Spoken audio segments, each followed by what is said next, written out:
सभी बच्चों को बुलाए और कहा कि चलो एक खेल खेलते हैं। कौन सा खेल? लुका छिपी का खेलना है। और उस खेल में क्या करते हैं? हम छुपते हैं और एक हमें ढूंढता है। ये खेल है। खेलना शुरू किए। कहे लेकिन यही खेल क्यों खेल रहे हैं? कहा यही खेल तो हम जीवन में भी खेल रहे हैं। हम छुप रहे हैं नारायण से, अपने ही इस जीवन में ही व्यस्त होकर के लगे पड़े हैं। इस प्रकार सुन रहे हैं तो सारे बच्चे ने कहा ये आप कहाँ से सुने, कहाँ से सीखे? कहा ये हम नारद जी से सीखे। नारद जी से कैसे? कहा जब मेरी माँ के गर्भ में मैं था तो नारद जी के यहाँ था और वहाँ नारद जी बहुत सुंदर सुंदर बातें बताते हैं। उसमें ये भी बताया था, कहा कि महाराज ये तो बहुत अच्छा खेल है, हम भी खेलेंगे। ठीक है, तो आंखें बंद करो सब, लेकिन ये खेल हम थोड़े नए तरीके से खेलेंगे। आंख बंद करके खेलना शुरू किए। अब सब खेलना शुरू किए और इधर प्रहलाद जी अपने धुन में मस्त हो गए, नारायण का नाम लेते। मेरे छोटे से मन में लगन लगी, भगवान मिलेंगे कहीं न कहीं। मेरे छोटे से मन में लगन लगी, भगवान मिलेंगे कहीं न कहीं। श्री राम मिलेंगे कहीं न कहीं, घनश्याम मिलेंगे कहीं न कहीं। मेरे छोटे से मन में लगन लगी।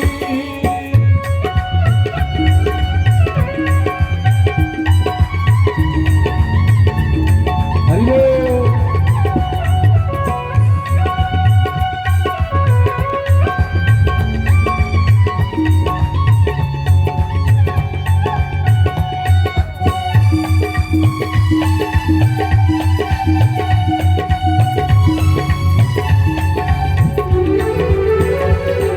गंगा में मिले, यमुना में मिले,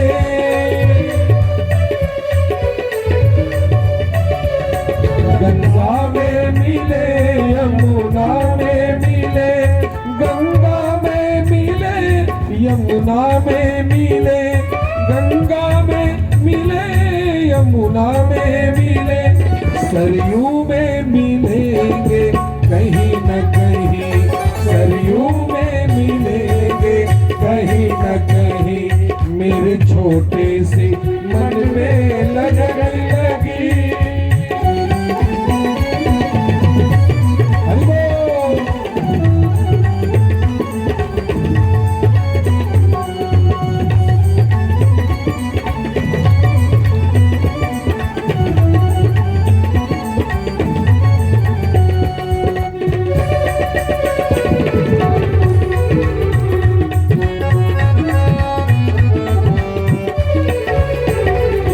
फूलों में मिले, कांटों में मिले,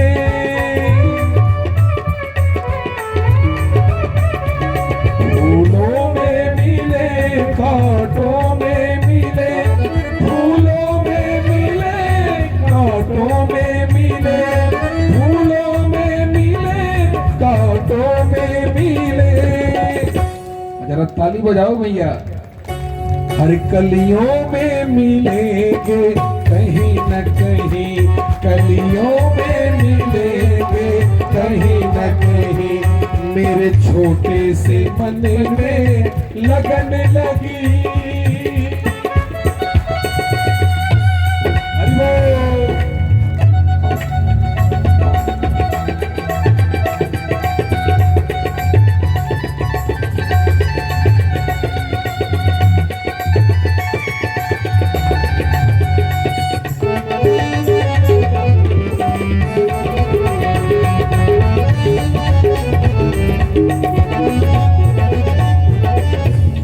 बच्चों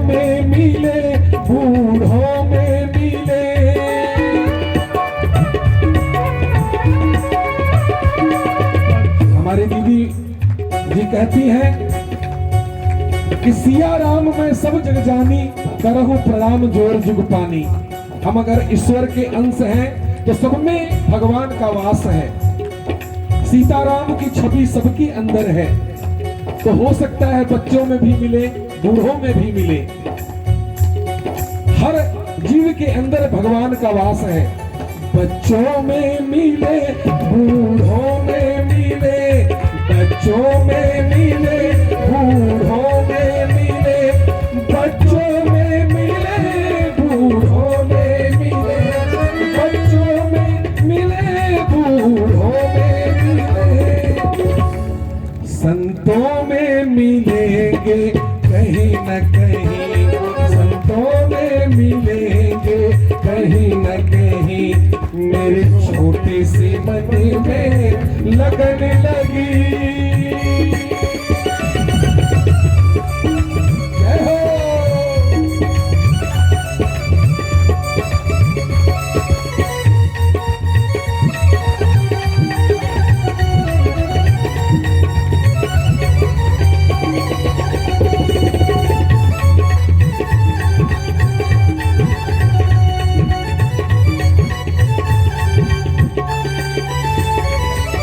मंदिर में मिले, कीर्तन में मिले,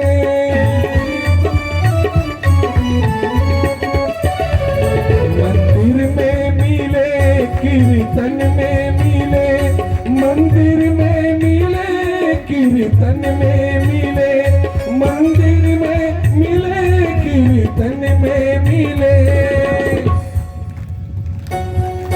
जब भक्त नहीं होंगे तो भगवान कहाँ होगा, अब तेरी मेरी समस्या का समाधान कहाँ होगा। मंदिर में मिले, कीर्तन में मिले, मंदिर में मिले, कीर्तन में मिले, और कहाँ मिलेंगे, हरि भक्तों में मिलेंगे कहीं न कहीं, भक्तों में मिलेंगे कहीं न कहीं। मेरे छोटे से मन में लगन लगी।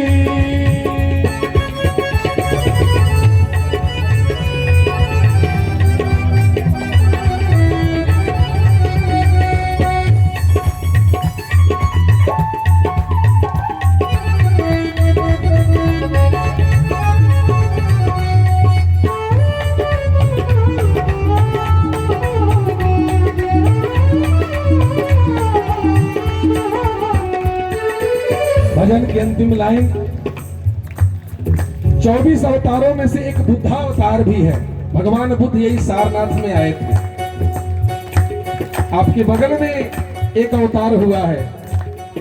सारनाथ में मिले, तिलमापुर में मिले,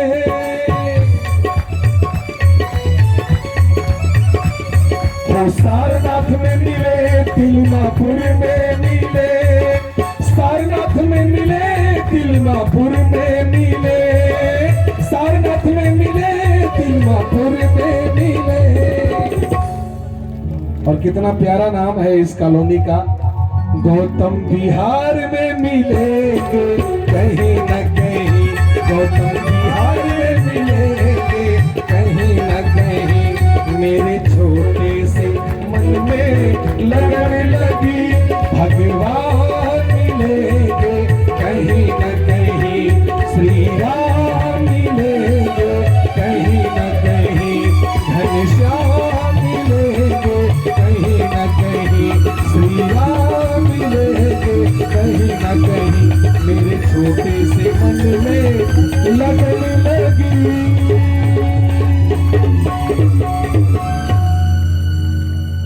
भगवान मिलेंगे कहीं न कहीं।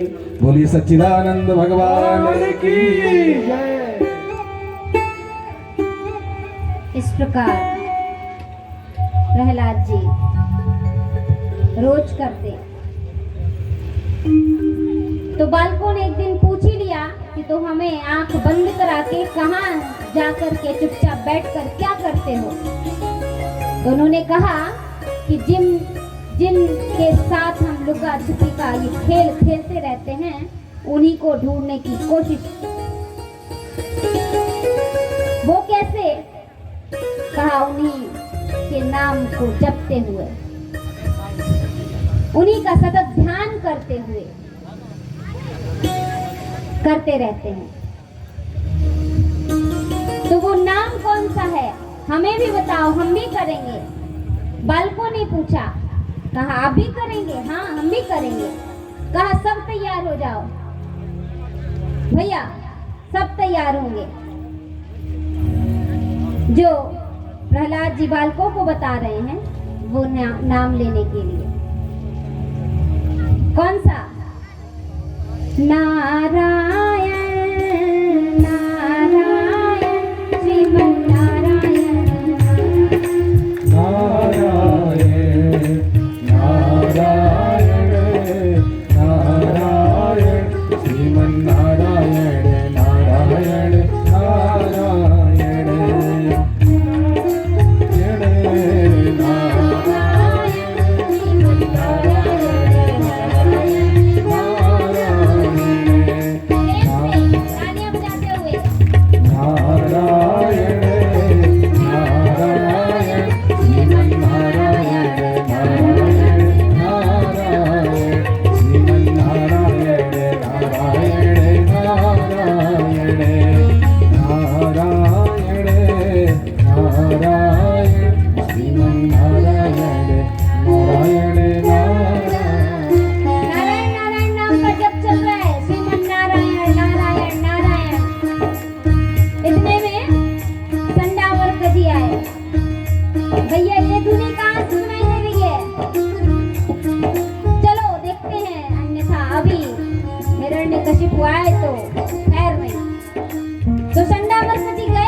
और वहां जा करके रोकने के लिए पकड़ा है प्रहलाद को और वही करें पहुंचा है।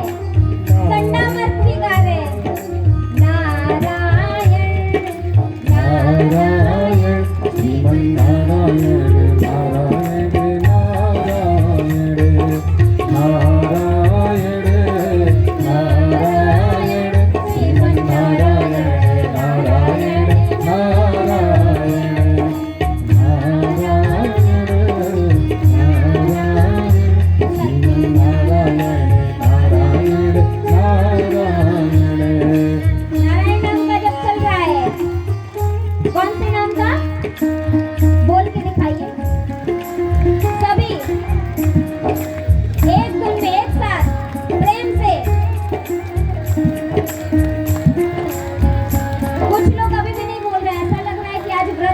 आज एकादशी है। किसका किसका व्रत है?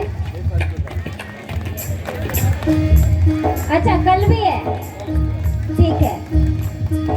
किसका किसका व्रत रहता है? अच्छा तो व्रत तो कल है और आज अन्य लोग व्रत नहीं है, तो बोलने में कोताही क्यों, एनर्जी क्यों बचा रहे हैं कृष्ण जन्म में नाचने के लिए?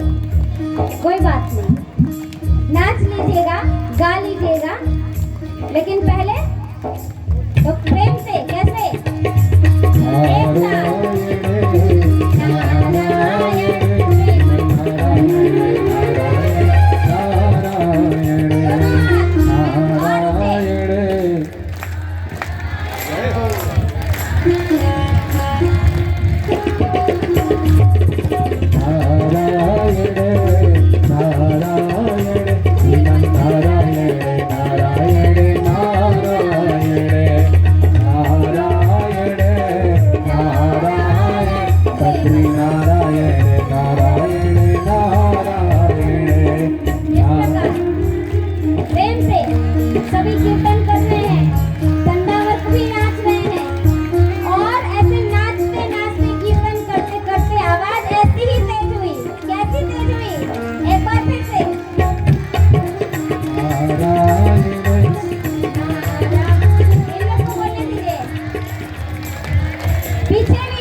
नारायण।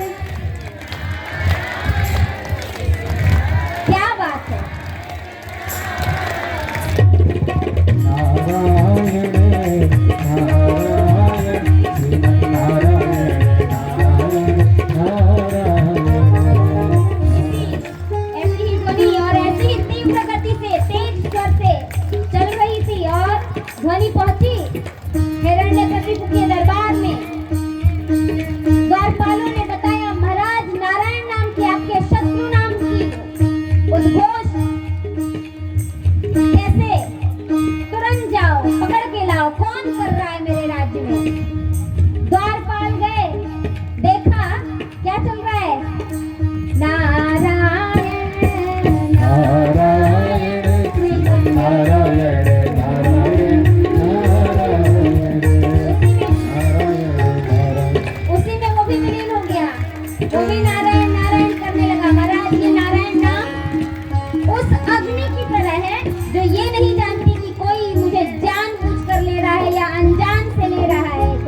किस प्रकार रहा है, बालक है, बड़ा है, वय नहीं देखती, मन नहीं देखती, छू लिया तो पकड़ ली, ठीक उसी प्रकार शत्रु पक्ष में भी दूसरे को भेजा, वो भी बोलने लगा नारायण नारायण नारायण नारायण नारायण श्रीमन्नारायण नारायण नारायण। ऐसे नारायण नारायण नारायण नारायण उद्घोष चल रहा है, चल रहा है, चल रहा है। जो भी गया वापस नहीं आया उत्तर देने। हिरण्यकशिपु ने सोचा अब तो स्वयं ही जाके देखना पड़ेगा, और महाराज जैसे ही हिरण्यकशिपु गया, देखा चल रहा है नारायण नारायण नारायण नारायण। ऐसे नारायण नाम चल रहा है। कुछ देर तो सुना, सोचा रोकना जरूरी है, तो बहुत तेज से आवाज करते हुए, अपना पांव पटकते हुए, अपनी गदा का प्रहार किया, आवाज आई।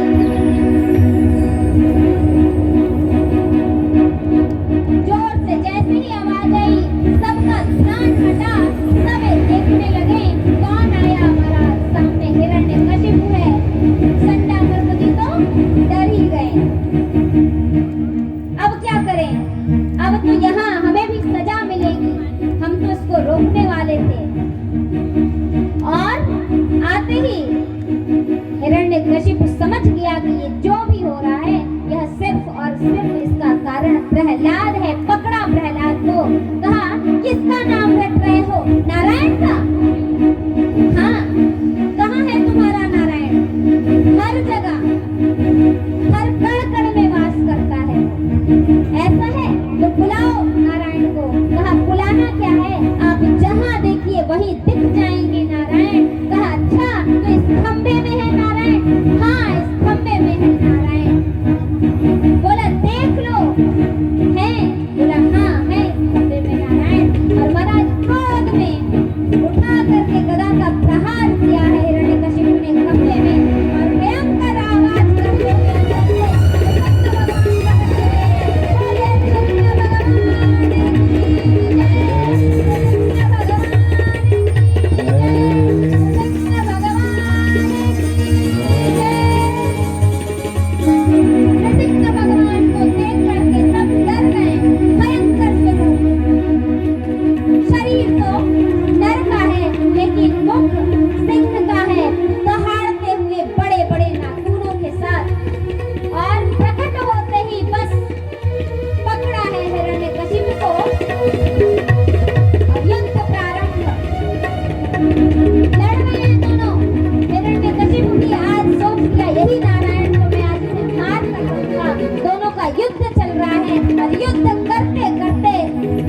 हिरण्यकशिपु को ले गए नृसिंह भगवान देहली पर, और वहां ले जा करके उठाया है दोनों हाथों से, अपने जांघों पर पटका है।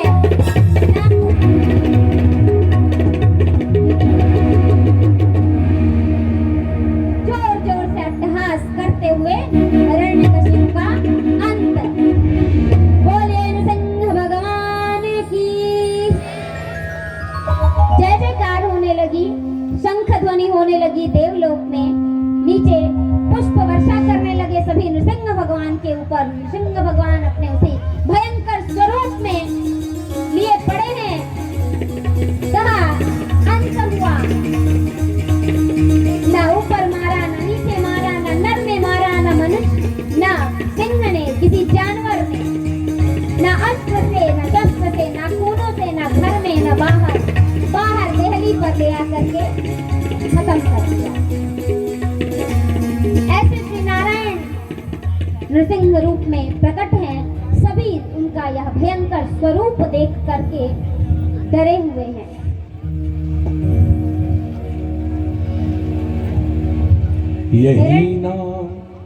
यही नाम मख में हो हरदम हमारे, हरे कृष्ण गोविंद मोहन मुरारे, हरे कृष्ण गोविंद मोहन मुरारे। यही नाम मुख में हो हरदम हमारे, यही नाम मुख में हो हरदम हमारे, हरे कृष्ण गोविंद मोहन मुरारे, हरे कृष्ण गोविंद मोहन मुरारे।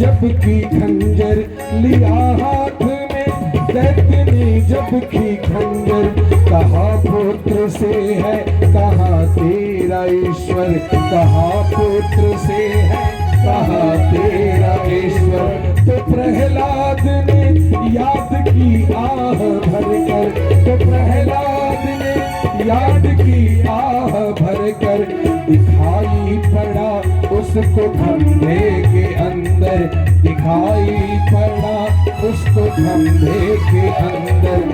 नरसिंह के रूप में राम प्यारे, नरसिंह के रूप में राम प्यारे, हरे कृष्ण गोविंद मोहन मुरारे, हरे कृष्ण गोविंद मोहन मुरारे। यही नाम मुख में हो हरदम हमारे, यही नाम मुख में हो हरदम हमारे, हरे कृष्ण गोविंद मोहन मुरारे, हरे कृष्ण गोविंद मोहन मुरारे। बोले नरसिंह भगवान की। इस प्रकार भगवान के स्वरूप की सभी देवता आराधना करने लगे, फिर भी भगवान शांत नहीं हुए। लक्ष्मी जी को भेजा गया प्रभु को शांत करने के लिए। लक्ष्मी जी ने कहा कि इस समय प्रभु जिस स्वरूप में है उसमें तो हमसे भी शांत नहीं होंगे, तो इसलिए उनको शांत करने के लिए उनके भक्त को भेजा जाए। प्रहलाद जी से सभी ने कहा, प्रहलाद जी को भेजा गया शांत करने के लिए। प्रहलाद जी जाकर के चरणों में गिरे हैं, प्रणाम किए हैं और अपने भक्त प्रहलाद को देख करके नृसिंह भगवान उठा करके अंक में बैठा लिए हैं। बहुत प्रेम से पूरा मुखमंडल चाटा है, अपना प्रेम दर्शाया है।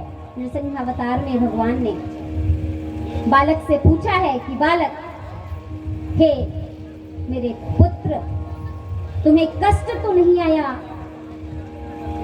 क्यों मैं आने में विलंब कर दिया? तुम्हें कोई दुख तो नहीं हुआ? प्रहलाद जी ने कहा, नहीं, मुझे कोई दुख नहीं हुआ, मुझे कोई कष्ट नहीं हुआ। सदैव तो आप मेरे साथ रक्षा के लिए खड़े थे, मुझे कष्ट कैसे हो सकता है? कहा नृसिंह भगवान ने, तुम्हें मुझसे डर तो नहीं लग रहा इतने भयंकर स्वरूप को देख करके?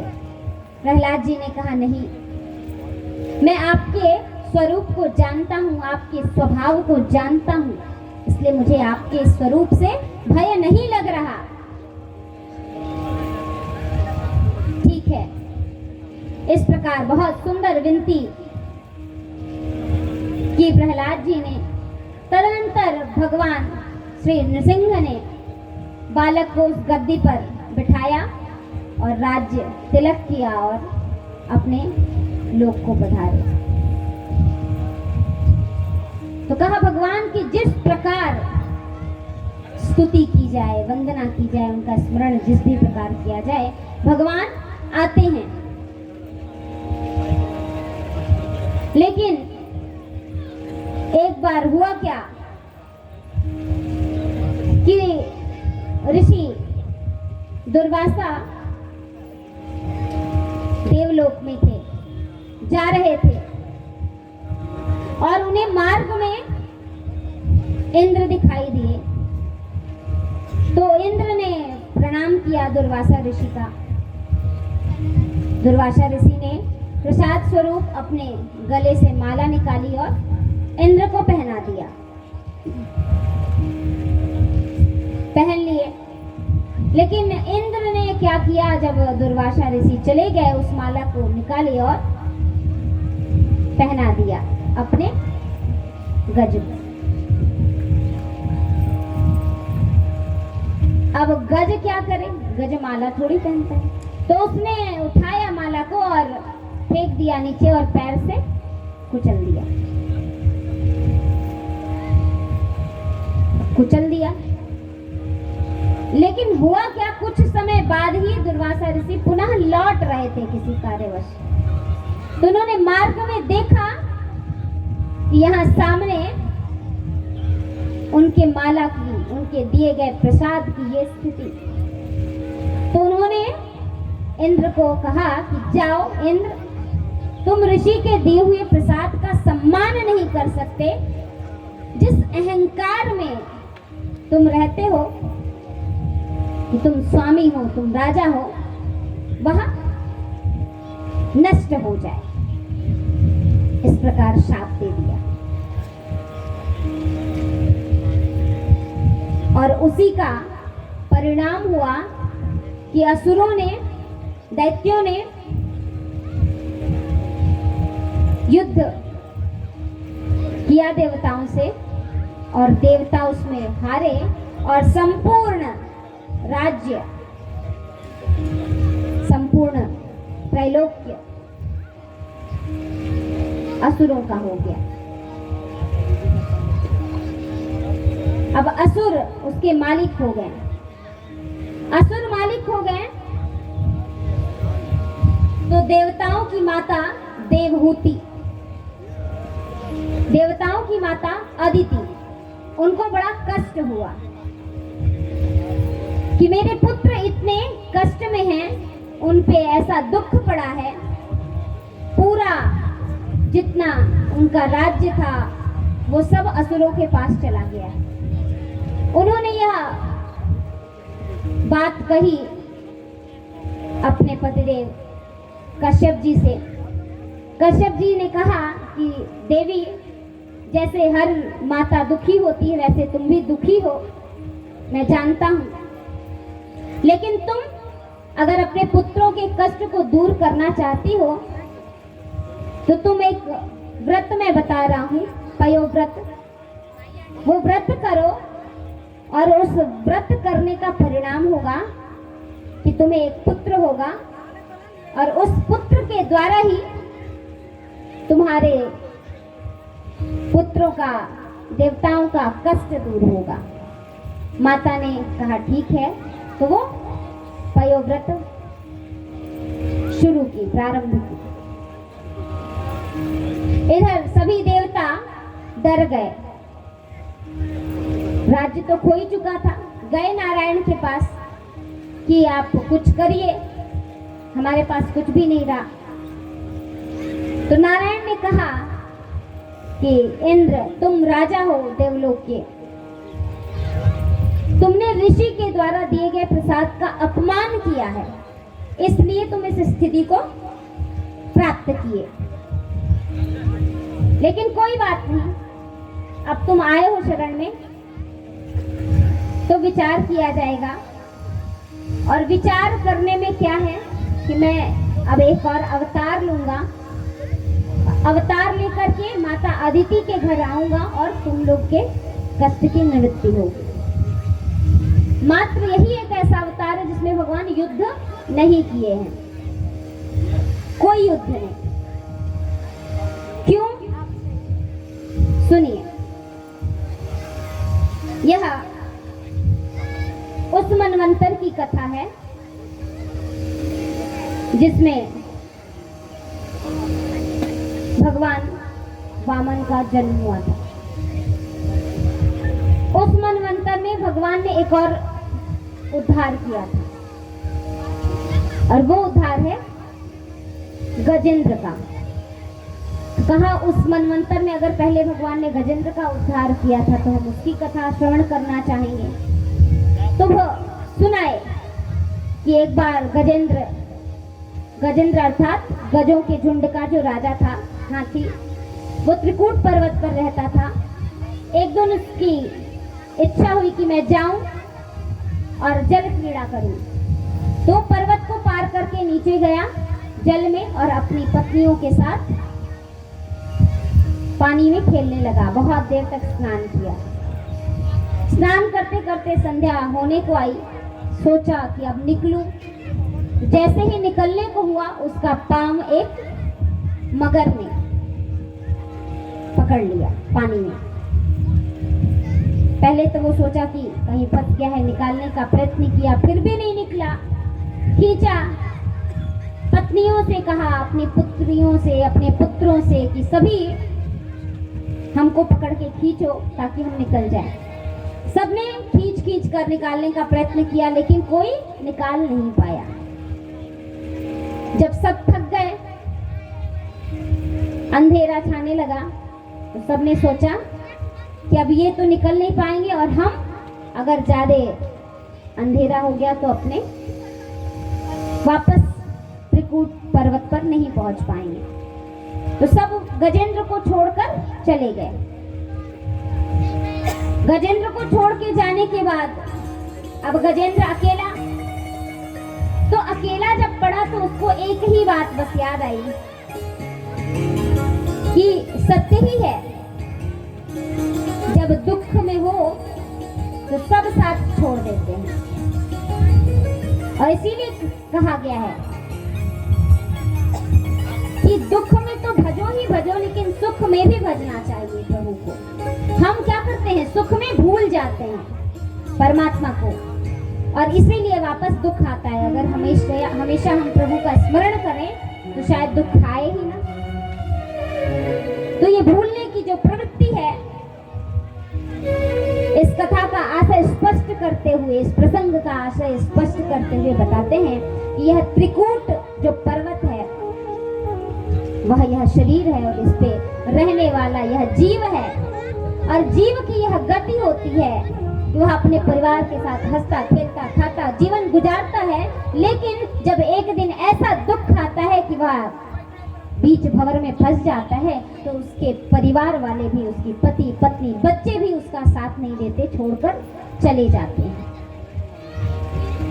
गजेंद्र की भी यही स्थिति हुई और गजेंद्र ने इस वास्तविकता को स्वीकार करते हुए प्रभु का ध्यान करना शुरू किया कि अब तो एकमात्र वही इस कष्ट से उबार सकते हैं। और निरंतर ध्यान करने से जब नारायण को लगा कि यह जीव बहुत ही द्रवित हृदय से हमें पुकार रहा है, तो वो चल दिए। महाराज, हम सबका जीवन ऐसा है, आज के जितने प्रसंग हैं वह बहुत ही जीवन से जुड़े हुए हैं और श्रवण करने हैं के लिए हैं। और श्रवण ही नहीं, श्रवण के बाद मनन भी करने के लिए हैं। क्योंकि जितनी भी कथाएं, जितने भी प्रसंग, चाहे वो पुरंजनोपाख्यान हो, चाहे गजेंद्र मोक्ष हो, चाहे अजामिल हो, ये सब आपको दर्शाते हैं कि हम प्रभु का नाम स्मरण सतत करें, निरंतर करें। हम आ तो जाते हैं इस जग में, हंसी खुशी खेलते कूदते हैं, लगता है कि ये जीवन बहुत बड़ा है, उसकी तैयारियां करते हैं। बचपन से ही बच्चा जन्म लिया उसी के साथ शुरू हो जाता है यह जीवन यात्रा के लिए क्या क्या आवश्यक है वह सब। लेकिन क्या वास्तव में ये पता है कि किसका जीवन कितने दिन का है? किसी को नहीं पता। यह यात्रा इतनी लंबी है लेकिन पल की खबर नहीं है। हम कई वर्षों जिएंगे इस प्रकार विचार करके, सभी कार्य करने में, सब कुछ बटोरने में, संबंध बनाने में, धन में लगे रहते हैं। इतने समय तक खर्च करना है। इतने समय तक जीवन चलाना है। रहने के लिए घर चाहिए, घूमने के लिए गाड़ी चाहिए, खाने के लिए अच्छा अच्छा चाहिए, उसके लिए भी पैसा चाहिए, धन चाहिए। सब के लिए एकदम निरंतर लगे रहते हैं, लेकिन नहीं जानते कि अगले ही पल हम स्वयं जिसकी तैयारी कर रहे हैं, जिसके लिए सारी चीजें खोज के ला रहे हैं, वह रहेगा कि नहीं रहेगा, यह देह रहेगी कि नहीं रहेगी, इसकी कोई गारंटी नहीं। यह जीवन की वास्तविकता समझाने के लिए ही ये प्रसंग है, यह कथाएं हैं। और कहा जाता है ना कि भागवत सुनने से मुक्ति मिल जाती है। हम पहले ही दिन कहते हैं कि कहा गया कि भागवत सुनने से मुक्ति मिल जाती है। अगर वास्तव में सुनने से मुक्ति मिलती तो कितने लोग मुक्त होते रहते, आए दिन कथाएं होती रहती हैं। सिर्फ भागवत श्रवण से मुक्ति नहीं, क्योंकि भागवत श्रवण को सुनकर मनन करके उसका आचरण करने से मुक्ति मिलती है। हमने पहले दिन कहा था कि भागवत सिखाती है कि जीवन कैसे जीना है। जब भागवत शास्त्र में बताए हुए नियमों के अनुसार हम जीवन जीते हैं, तब हम मुक्त होते हैं। और मुक्ति सिर्फ इस देह को छोड़कर चले जाना ही नहीं है, अपितु जीवन जीते समय ही मुक्त हो जाना ही वास्तविक मुक्ति है। का संसार में हम रहते तो हैं,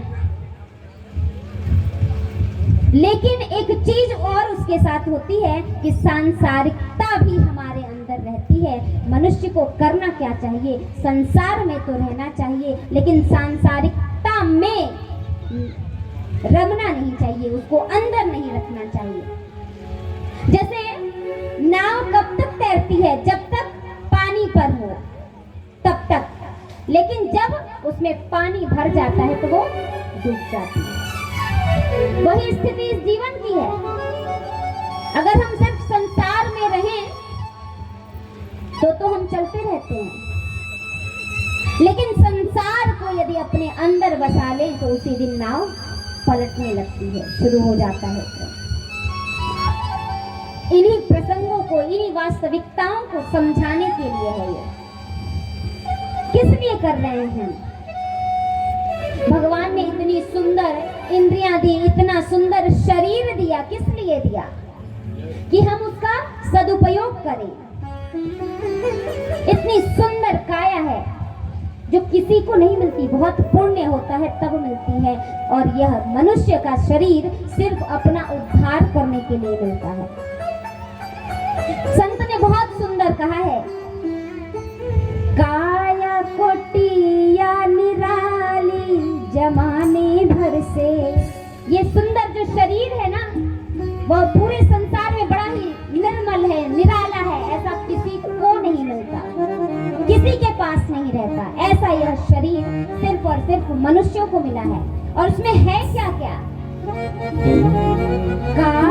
काया कुटिया निराली जमाने भर से, काया कुटिया निराली जमाने भर से, काया कुटिया निराली जमाने भर से, 10 दरवाजे वाली जमाने भर से, 10 दरवाजे वाली जमाने भर से, काया कुटिया निराली जमाने भर से।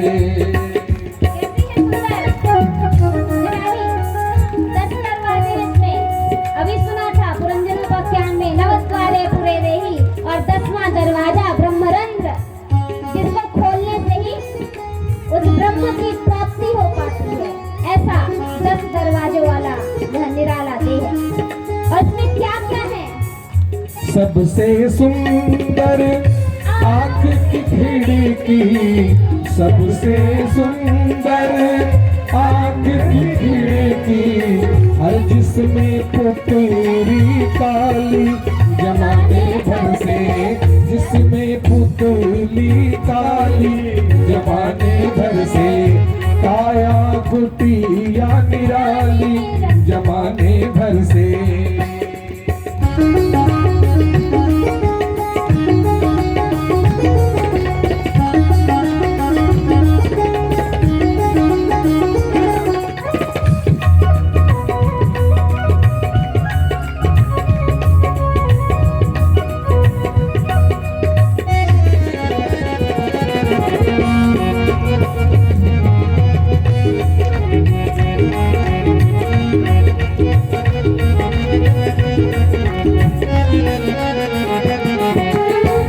सुनते श्रवण नासिका सूंघे, सुनते श्रवण नासिका सूंघे, हर वाणी करे बोला चाली जमाने भर से।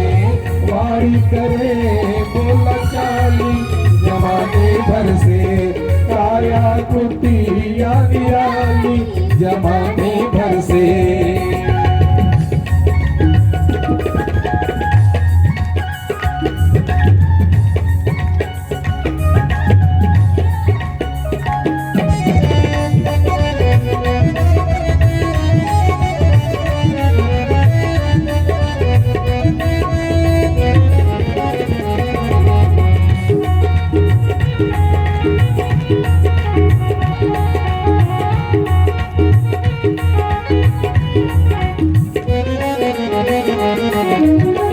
लेना देना करते हैं, लेना देना करते हैं, ओ लेना देना करते हैं, लेना देना करते हैं।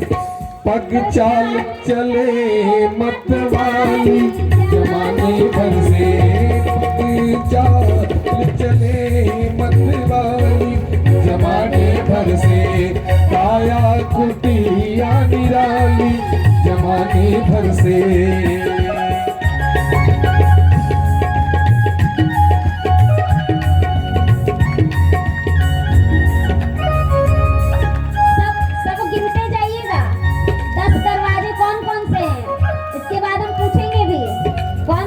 गिनाना पड़ेगा इसलिए ध्यान से, और उनका काम क्या है ये भी।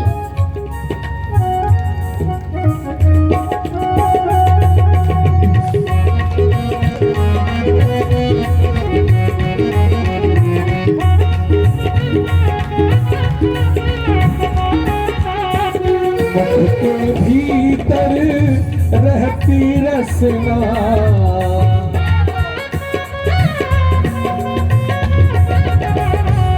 के भीतर रहती रसना, मुख के भीतर रहती रसना। सतरस स्वादों वाली जमाने भर से। सतरस स्वादों वाली जमाने भर से। काया कुटिया निराली जमाने भर से।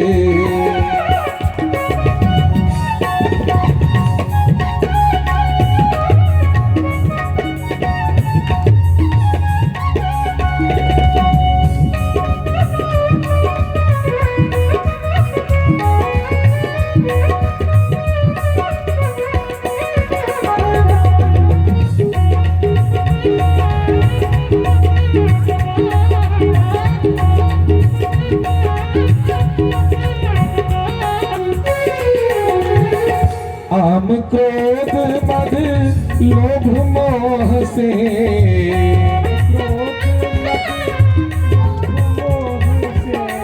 काम क्रोध मद लोभ मोह से। काम क्रोध मद लोभ मोह से।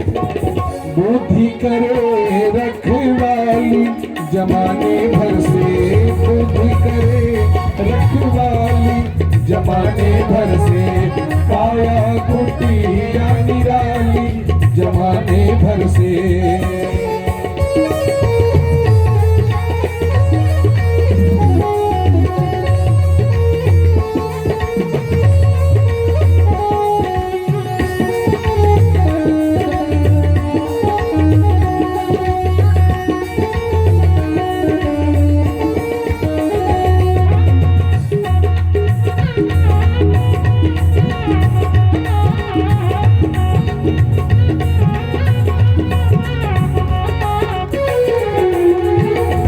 करके संग इंद्रियों का मन,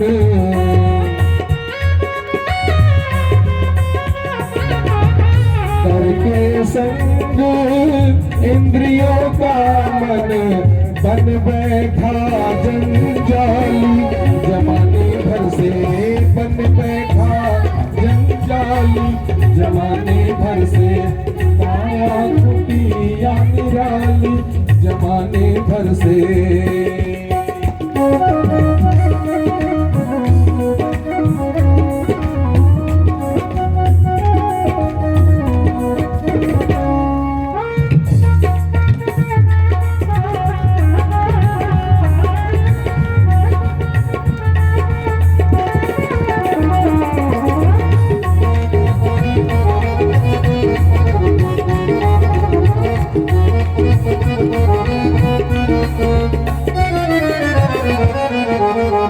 इस कुटिया का नित्य किराया,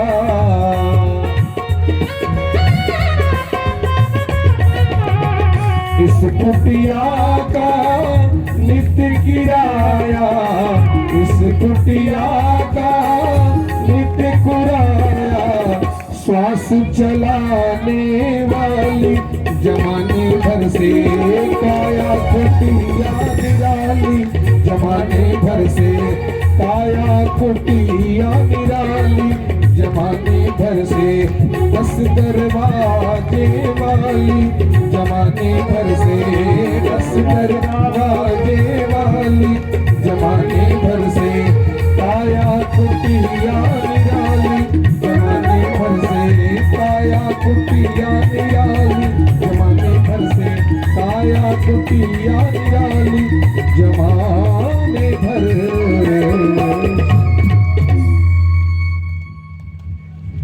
इतना सुंदर भगवान ने शरीर दिया और सभी का सुंदर कार्य अगर आंख प्रभु के दर्शन में लग जाए, जिह्वा प्रभु के गुणगान में लग जाए, श्रवण उनकी कथा सुनने में लगा दिया जाए, सोचिए कितना अच्छा कर। सोचिए हम कितने बड़े भाग्यशाली हैं कि हमारे पास सब कुछ भगवान ने सबसे सुंदर सबसे अच्छी दी है। ठीक, वो तो है ही। दूसरी बात, इसी आपके आस पड़ोस के लोगों में ही देखिए,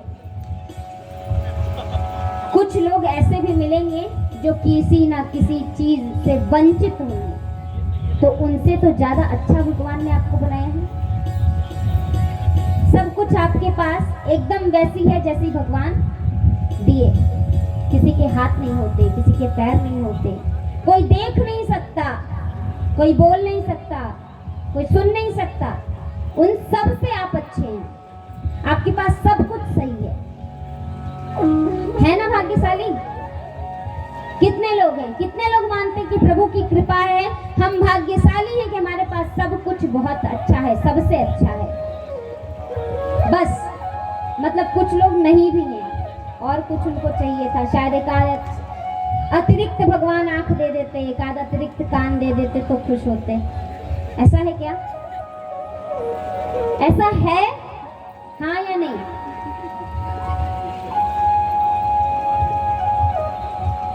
लग नहीं रहा है कि कोई खुश है इस बात से कि भगवान ने दो ही दो दिए, दो और देने चाहिए थे। कहने का तात्पर्य सिर्फ इतना है कि भगवान ने सब कुछ बहुत अच्छा दिया है, तो उसका सदुपयोग करिए, उसको अच्छे कार्य में लगाइए। जिसने भगवान ने दिया है उसमें लगाएंगे तभी हम मुक्त हो पाएंगे, है ना? और ये ज्ञान सिर्फ तब तक ही नहीं रहना चाहिए जब तक हम यहाँ बैठे हैं। ऐसा नहीं कि जब आरती के समय उठते हैं तो कपड़े झाड़ते हैं तो उसके साथ साथ जो जो सब कुछ सुना वो भी झाड़ के और उसका प्रसाद लेके घर।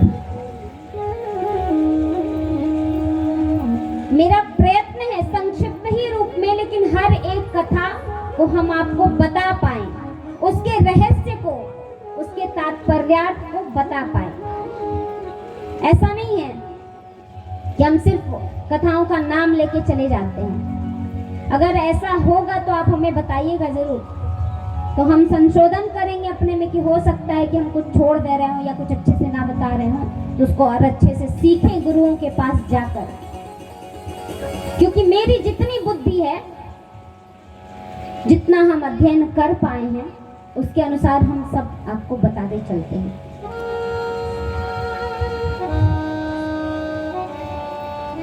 आप सुनिए, गुनिए और आचरित करिए, बस इतना निवेदन है इन कथाओं के माध्यम से आपसे, तभी ये सब कुछ सार्थक होगा।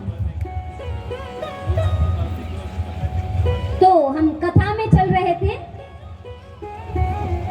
देवताओं के पास कुछ नहीं रहा, रोते रोते गए, तो भगवान ने आश्वासन दिया कि हम अदिति माता के यहाँ आएंगे। अदिति माता अपने पुत्रों के दुख से दुखित थी, उन्होंने कश्यप ऋषि से कहा, और ऋषिवर ने कहा कि आप इस व्रत का पालन करिए, इससे आपके पुत्रों का कष्ट भी दूर होगा। तो उन्होंने पालन किया, व्रत प्रारंभ किया। कश्यप ऋषि भी तप करते, माता भी उनके बताए हुए व्रत का पालन करती, और उसका परिणाम हुआ कि प्रभु उनके घर पधारे बहुत सुंदर रूप में। और इस बार प्रभु आए ही थे छोटा सा रूप लेके।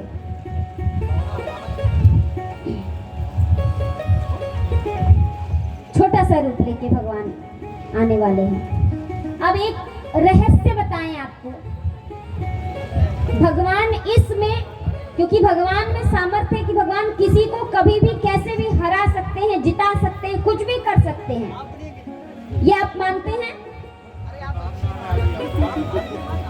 आप सभी ये मानते हैं कि ईश्वर में सामर्थ्य है?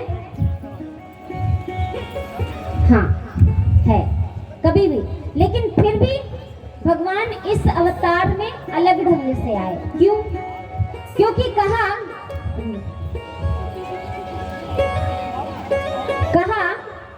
कि जब असुरों को मार दिया गया तो असुर क्या करें? क्योंकि जब आप सभी एक दो मिनट ध्यान बस इधर रखें, 1-2 मिनट।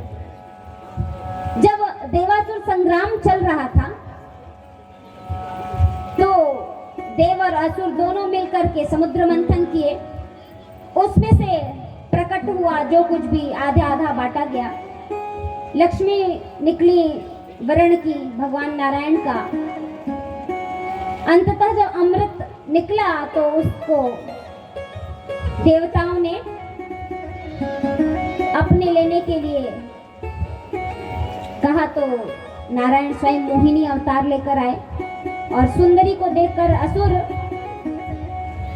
थोड़े से भ्रम में पड़ गए और उन्हीं के हाथ से अमृत पिएंगे ऐसा निर्णय किया, और वो मोहिनी अवतार लेकर के नारायण पिलाने लगे।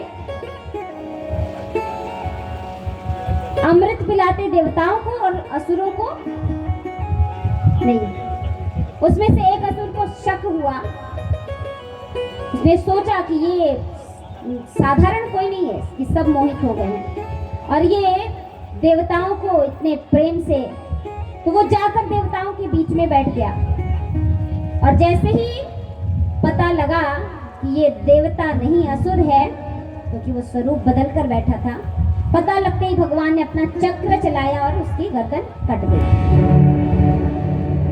लेकिन उस समय तक चूंकि अमृत नीचे पहुंच चुका था तो उसकी मृत्यु नहीं हुई, तो वो 2 स्वरूपों में बट गया, और वही राहु और केतु नाम से जाने जाते हैं। इस प्रकार अमृत जब देवताओं को मिल गया तो अमृत पा करके वो अमर और अपने राज्य में शासन करने लगे, भगा दिए असुरों को। और उसी मोहिनी अवतार पर जो हमारे भोले बाबा हैं, वो दर्शन करके मोहित हो गए, पीछे पीछे भागने लगे, और उस दृश्य को देख करके मोहिनी अवतार में नारायण एक जगह रुके, तो जाकर के भगवान ने उनका आलिंगन करना चाहा तो उसी समय भगवान स्वयं अपने स्वरूप में चतुर्भुज नारायण रूप में प्रकट हो गए। अभी आप सभी को झांकी देखने को मिलेगी, तो आप अभी थोड़ा देर रुक जाइए, थोड़ी देर इंतजार। तो अवतार भगवान चतुर्भुज रूप में प्रकट हुए, नर नारायण। तो नारायण के उस स्वरूप का आलिंगन किए और भगवान अपने इष्ट का चरण वंदन किए, और उसी मिलन को नर नारायण हर का मिलन कहा जाता है। हरिहर का भोले बाबा नारायण से मिले। तो उसी अमृत को पीने के बाद देवता हटा दिए असुरों को। तो असुरों ने जाकर अपने गुरु शुक्राचार्य से कहा कि हमें पुनः जीतना है, क्या किया जाए। तो शुक्राचार्य जी ने कहा कि यज्ञ करो विजय के लिए। तो यज्ञ प्रारंभ किया और 99 यज्ञ हो चुके थे, और युद्ध करके देवताओं को हरा दिया था। देवता सब हार के बैठ गए थे। तो उसी को वापस लेने के लिए भगवान ने ये अवतार लिया। अब कहा कि ये इस अवतार में युद्ध नहीं हुआ। क्यों? क्योंकि जो असुर थे ना, वो गुरु के कहने पर कर रहे थे यज्ञ। और ये शाश्वत सत्य है कि जिसके भी गुरु का हाथ उसके ऊपर हो, जिस भी शिष्य के पास, क्योंकि आप इसका उदाहरण देख चुके हैं महाभारत में भी। अर्जुन ने क्या कहा था? शिष्यस्तेहम साधिमाम त्वाम प्रपन्नम। शिष्यता ग्रहण की तो भगवान ने उन्हें उपदेश दिया और उनके सारथी बन करके उस युद्ध को जितवाया, विजय दिलाई। तो जब अर्जुन शिष्य बने, भगवान को गुरु बनाया, तो उनको महाभारत के युद्ध में, कुरुक्षेत्र के युद्ध में विजय प्राप्त हुई। और जब इधर शुक्राचार्य का आशीर्वाद था असुरों पर, तो असुरों ने त्रैलोक्य पर विजय प्राप्त की। और जिसने भी गुरु की शरण पाई, गुरु की आज्ञा को माना, उसको भगवान भी युद्ध करके हरा नहीं सकते। इसलिए भगवान को यहाँ वामन अवतार लेकर के आना पड़ा, बिना युद्ध के काम निकालना पड़ा। इसलिए तो आइए हम सभी माता अदिति के यहाँ चलते हैं, जहाँ भगवान प्रकट होने वाले हैं। अदिति माता व्रत पूर्ण की, उनके गर्भ में बालक आए, और अब समय आया उनके प्रकट होने का। उनका प्राकट्य होने वाला, और भगवान जब भी आते हैं तो देवता लोग उनकी स्तुति करने के लिए पहुंच जाते हैं पहले से। श्री वामन जी महाराज का अवतार होने वाला है। देवता सभी पहुंचे स्तुति करने के लिए कि प्रभु आप जल्दी आइए, और प्रसन्नता भी है इसलिए सब पहुंचे हैं, पुष्प लेकर के, अक्षत लेकर के, सभी देवी देवता। भगवान अवतार लेने वाले हैं और इधर देवता स्वागत कर रहे हैं। आइए हम सब भी वामन महाराज जी का स्वागत करने के लिए तैयार होते हैं। कैसे?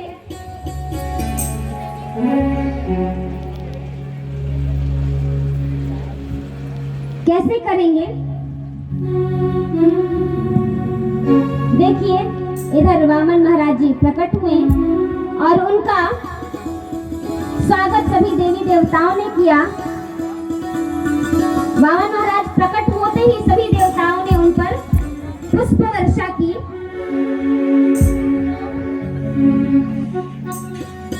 हे बामन भगवान तुम्हारी जय होवे, हे बामन भगवान तुम्हारी जय होवे, जय होवे जय होवे तुम्हारी जय होवे, जय होवे जय होवे तुम्हारी जय होवे, हे बामन भगवान तुम्हारी जय होवे, जय होवे जय होवे तुम्हारी जय होवे, जय होवे जय होवे तुम्हारी जय होवे। बोलिए भगवान भगवान की तालियों के साथ।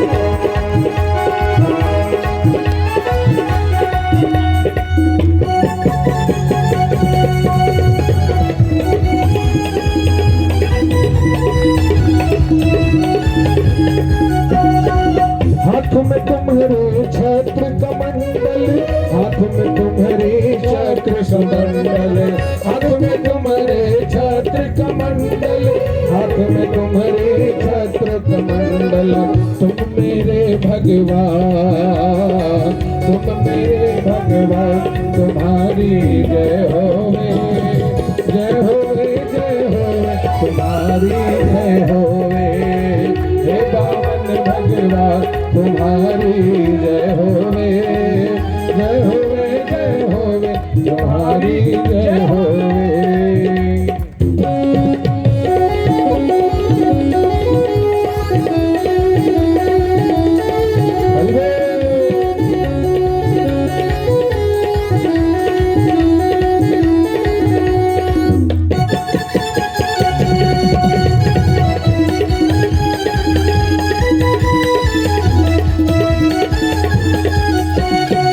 बामन रूप मनोहर लागे, बामन रूप मनोहर लागे,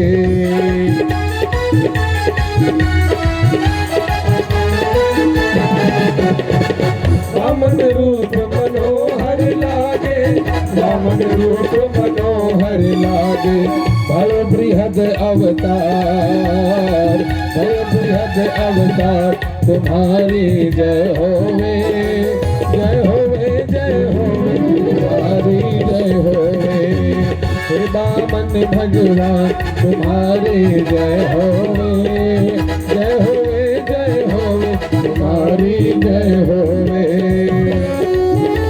बोलिए बामन भगवान की जय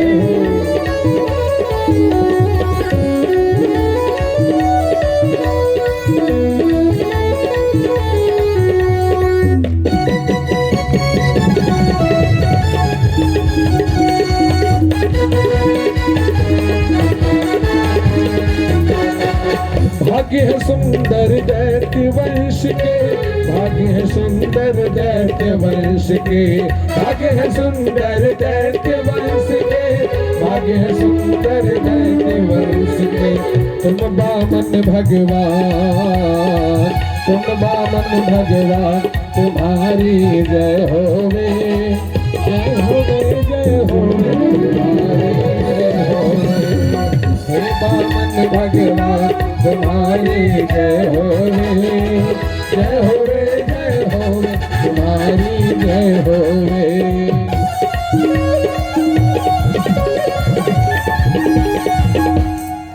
सभी प्रेम से तालियों से। सभी लोग दोनों हाथों को ऊपर करिए एक बार। बामन भगवान है भैया, कहे इतने सब साक्षात शांत भगवान रहते के हैं। स्वरूप है। दोनों हाथों को ऊपर करके तालियों के साथ सभी लोग झूमते हुए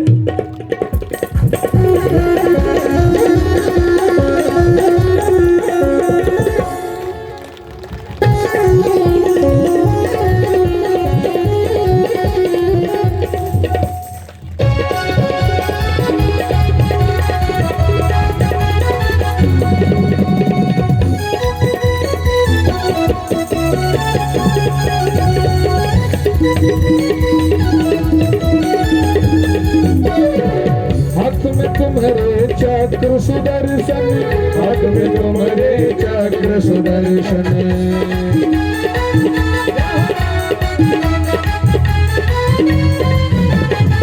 हाथ में तुम्हारे चक्र सुदर्शन, हाथ में तुम्हारे चक्र सुदर्शन करुणा के अवतार, करुणा के अवतार तुम्हारी जय होवे, जय होवे, जय होवे, तुम्हारी जय होवे।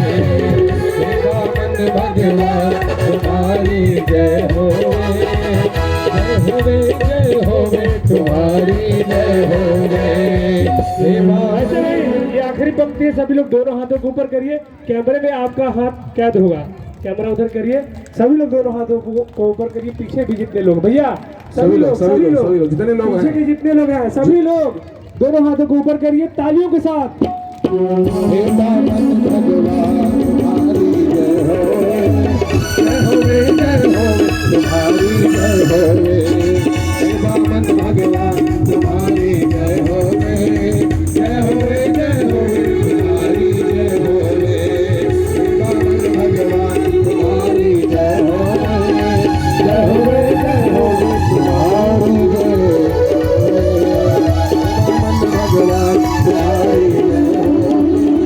जय होवे, जय होवे, तुम्हारी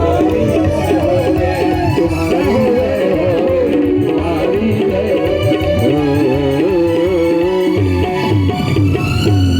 बोलिए वामन भगवान की जय हो, वामन भगवान की जय हो, वामन भगवान की जय हो।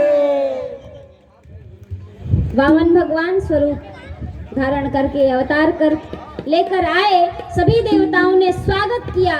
माता सरस्वती ने माला दी, ब्रह्मा जी ने कमंडल दिया, छत्र दिया गया, बृहस्पति आचार्य को बुलाया गया, देवताओं के गुरु उनसे उनका यज्ञोपवीत करवाया गया। और यज्ञोपवीत के बाद, यज्ञोपवीत जनेऊ बहुत बड़ा संस्कार होता है। उस यज्ञ को संपन्न करके, और जब यज्ञोपवीत होता है ना हमारे यहाँ, तो उसके बाद बालक गुरुकुल पढ़ने चला जाता है गुरु के साथ। तो बृहस्पति देव के साथ श्री वामन जी महाराज गए। तो गुरु को भिक्षा लेकर देनी होती है। भेजा बृहस्पति देव ने, जाओ भिक्षा लेकर आओ। माता पार्वती के पास गए वामन देव, भिक्षा मांगी, लाकर गुरुदेव को समर्पित किया। गुरुदेव ने कहा कि इस भिक्षा से मेरा कुछ नहीं होना है, जाओ कोई अच्छी भिक्षा लेके आओ। तो कहाँ जाएं? तो यहाँ भैया सबसे बड़ा राजा त्रैलोक्य पर आधिपत्य जमा कर बैठा हुआ है इस समय, राजा बलि यज्ञ संपन्न कर रहा है। उसके यहाँ जाने से बहुत सारा दान मिलेगा भिक्षा में, वो लेकर आकर के देना है। तो चले वामन जी नर्मदा तट के किनारे, जहां बलि का यज्ञ हो रहा था, वहां जाकर के बलि के दरवाजे पे कहा, भिक्षाम देहि, भिक्षाम देहि, भिक्षाम देहि। इस प्रकार आवाज सुनाई दी। तो कहा बलि की पत्नी ने कि द्वार पर इस समय यज्ञ हो रहा है, कोई भिक्षा मांगने आया है तो भिक्षा देना चाहिए। तो स्वागत किया बलि के कहने पर। बलि यज्ञ से उठे, ब्राह्मण देवता आए हैं, चरणों को धोया, तिलक किया, पूजन किया, वंदन किया। उसके बाद पूछा, महाराज आपको क्या चाहिए? उन्होंने कहा कि हम तो एक शिष्य हैं, अपने गुरुदेव के लिए भिक्षाटन करने आए हैं और उसीलिए हमें भिक्षा चाहिए, हमारा यज्ञोपवीत हुआ है। महाराज क्या दें आप कहिए? संपूर्ण कोई राज्य जो आपको चाहिए, कोई स्थान चाहिए, वो दें।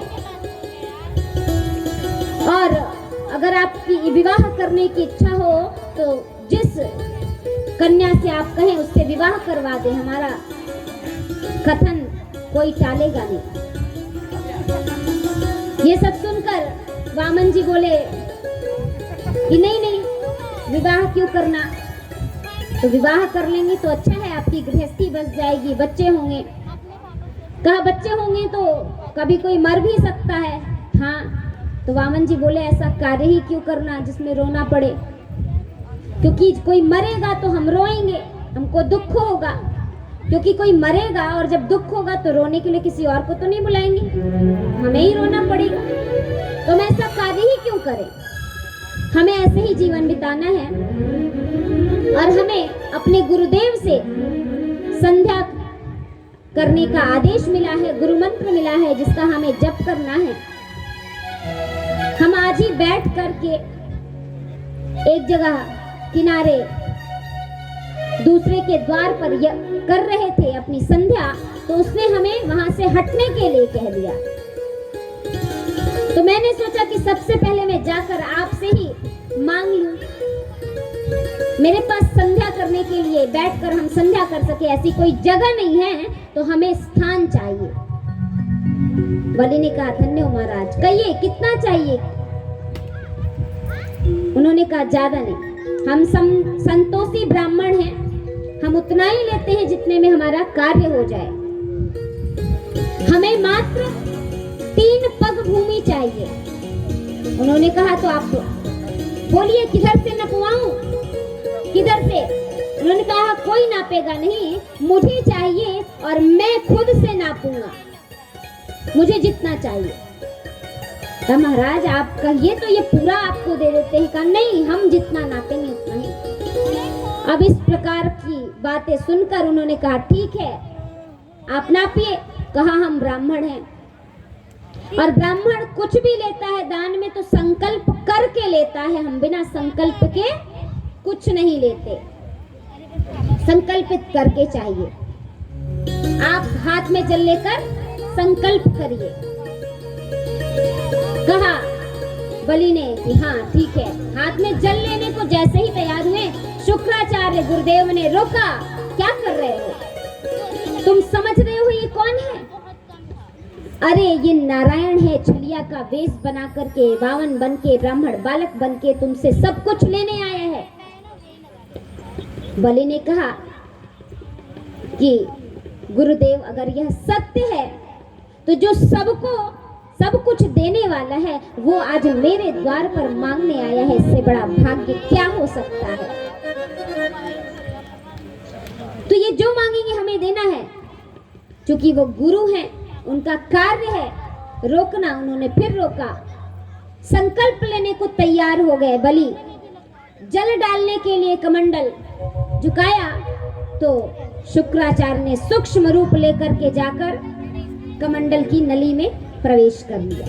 न जल गिरेगा, न संकल्प होगा, न ही ये नारायण मेरे शिष्य को छल पाएगा। गुरु है, अपना कर्तव्य करते हैं। जल नहीं गिरा, क्या किया जाए? तो वामन देव जी कहे रुकिए, कुछ फंस गया है, साफ कर देते हैं। दर्भ कुशा निकाली और खोद दिया, नली साफ हो जाए। खोदा तो महाराज शुक्राचार्य की एक आंख फूट गई।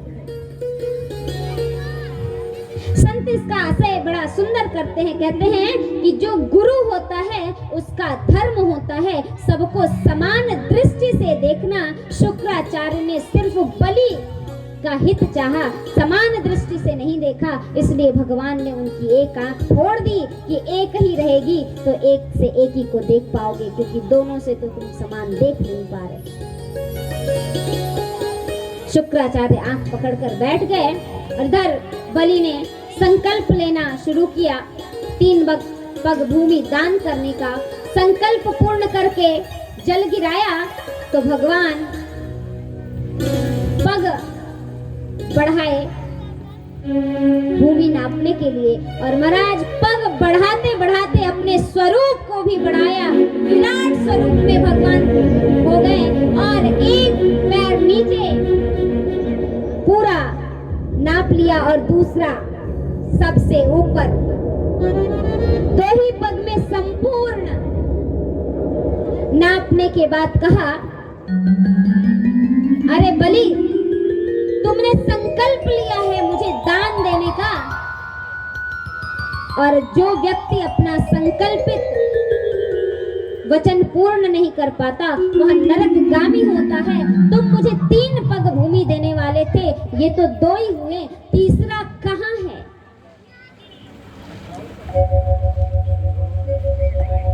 ब्राह्मण को संकल्पित दक्षिणा पूर्ण न देने का महाराज नरक में जाने का काम है। कहा बलि से वामन भगवान ने। वामन भगवान विराट स्वरूप में है। ऊपर बलि ने देखा और कहा, प्रभु अगर आपने संपूर्ण 2 पग में नाप लिया है, आपका 1 पग बाकी है, तो आपसे अच्छा ये कौन जानता होगा कि धन से ज्यादा बड़ा धन का मालिक होता है। अभी मैं बचा हूँ। और तीसरा पग रखने के लिए अपना सिर दिया। बलि ने झुक गए और प्रभु ने तीसरा पग उनके ऊपर रखा। और इस प्रकार वामन भगवान ने संपूर्ण देवताओं के लिए सुरक्षित लिया। लेकिन बलि की भक्ति देखकर बड़े प्रसन्न हो गए। उन्होंने कहा कि बलि, तुम जैसा भक्त मैंने नहीं देखा। तुमने तो अपने आप को समर्पित कर दिया मुझे। तो बोलो, मैं इससे बड़ा प्रसन्न हूँ, तुम्हें क्या चाहिए? बलि ने कहा, मुझे कुछ नहीं चाहिए, बस इतनी ही कृपा करो कि तुम सदैव मेरे सामने रहो। मैं जब भी आऊं जाऊं कहीं भी रहूं, तुम्हारा दर्शन कर पाऊं। ऐसी इच्छा प्रकट की। भगवान ने तथास्तु कहा और महाराज भगवान ने रसातल पर राज्य करने के लिए बलि को दे दिया और रसातल का शासक बनाकर बलि को नियुक्त किया और स्वयं भगवान उनके द्वारपाल बनकर के खड़े हो गए। बोला भगवान ने कि तुमने कहा है कि मैं हर क्षण आपका दर्शन कर पाऊं, तो तुम यहाँ के राजा हो। तुम जब भी यहाँ से आओगे जाओगे मेरा ही दर्शन करोगे। इस प्रकार भगवान वही रह गए। अब इधर लक्ष्मी जी वैकुंठ लोक में परेशान।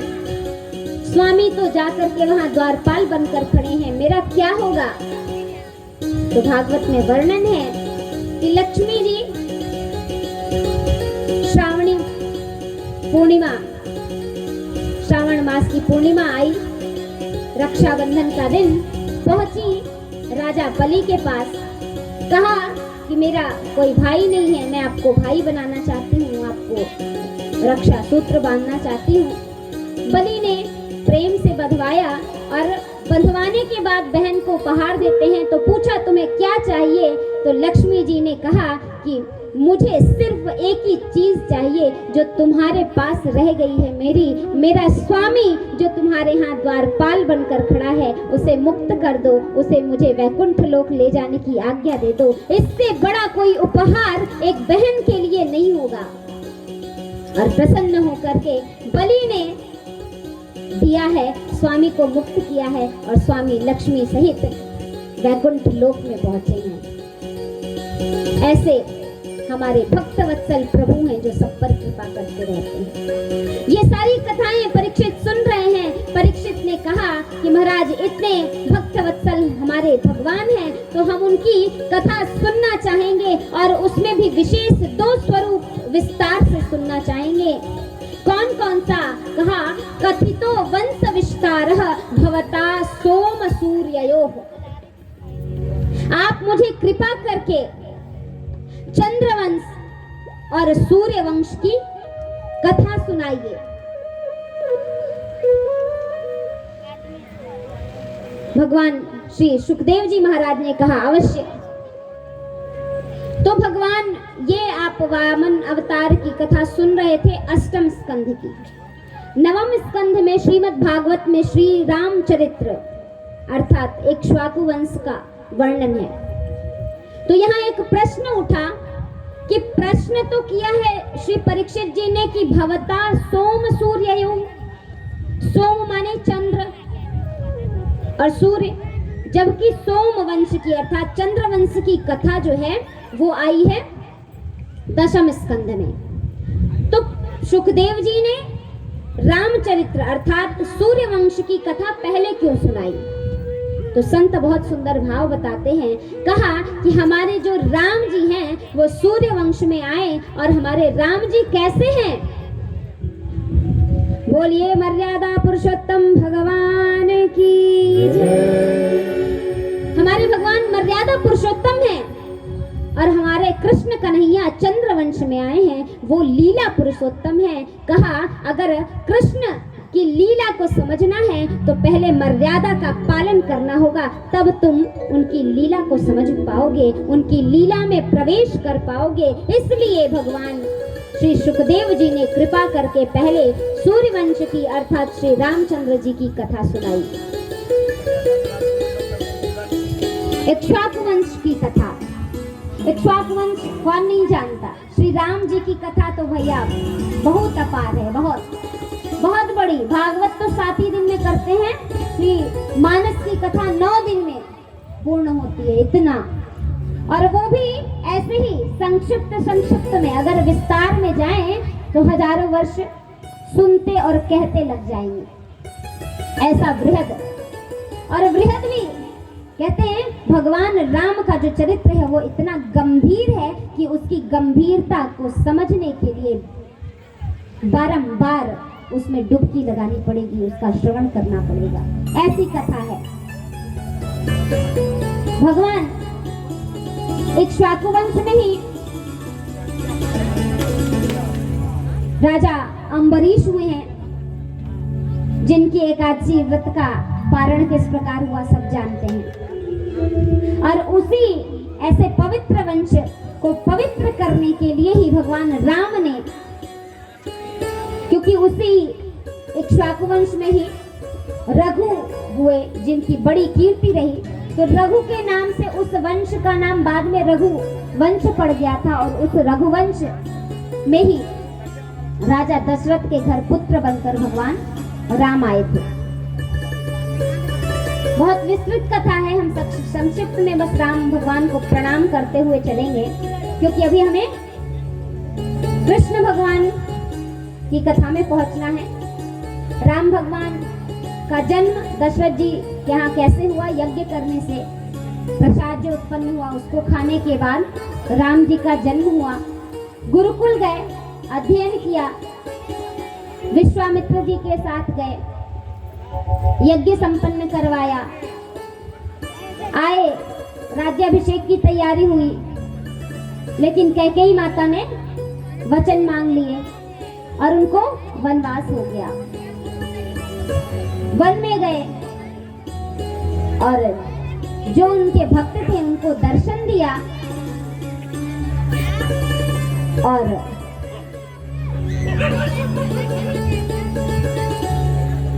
जो उनके प्रतीक्षा में बैठे हुए थे कि प्रभु आएंगे तो उद्धार करेंगे, उनका उद्धार किया भगवान ने।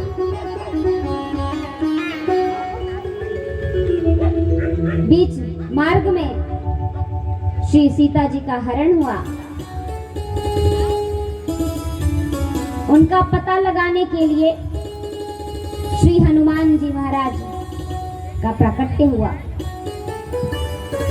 मिले राम जी से और भेजा लंका पार और पता लगा के हनुमान जी आए। थोड़ा समय होता तो हम इस कथा में थोड़े और विस्तार में चलते हैं। बहुत बहुत सुंदर कथा है, बहुत। कभी अवसर आया, कभी मिला मौका तो हम रामचरित्र पर भी, मानस पे भी कभी बैठ करके सत्संग अवश्य करेंगे। हनुमान जी ने पता बताया राम जी की सहायता से।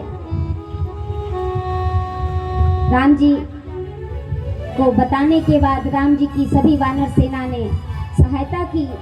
समुद्र पर राम सेतु बनाया गया और लंका पहुंचे और भगवान ने वहां रावण का वध किया।